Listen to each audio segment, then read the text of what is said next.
ఆర్యవైశ్యులు సమాజ సేవకు ముందు ఉంటారని శ్రీ వాసవి గణపతి సేవా సమితి పరపతి సంఘం గౌరవ అధ్యక్షులు దుబ్బ శ్రీనివాస్ అన్నారు. తమ పూర్వీకుల వారసత్వం సమాజ సేవలో భాగంగా గత కొన్ని సంవత్సరాలుగా మహా అన్నదానాలు, బట్టల పంపిణీ, పేదల సంక్షేమం కోసం సేవా కార్యక్రమాలు నిర్వహిస్తున్నామని తెలిపారు. రాబో రోజుల్లో పేదల అభివృద్ధికి కృషి చేస్తామని చెప్పారు. వరంగల్ నగరంలోని సికేఎం ప్రసూతి ఆసుపత్రిలో సంకట చతుర్దశి సందర్భంగా శ్రీ వాసవి గణపతి సేవా సమితి పరపతి సంఘం ఆధ్వర్యంలో మహా అన్నదాన కార్యక్రమం నిర్వహించారు.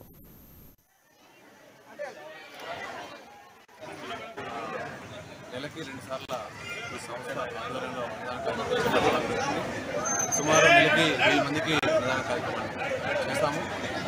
ఇది ప్రధానంగా ఆర్యవైశ్యులు అంటేనే ఈరోజు దేశంలో కానీ రాష్ట్రంలో కానీ జిల్లాలో కానీ ఆర్యవైశ్యులు అంటేనే వాళ్ళ ఆర్యవైశ్యులు ఎట్లా చెప్పుకుంటూ పోతే ఆకర్షకులు కానీ వీళ్ళంతా కూడా పెద్ద ఎత్తున సేవా కార్యక్రమాలు చేసి ఉన్నవాళ్ళు.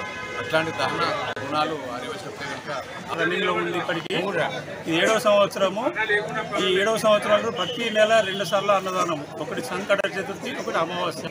ప్రతి ప్రోగ్రాంకు మేము 350 నుంచి 450 మందికి అన్నదానం చేస్తాం.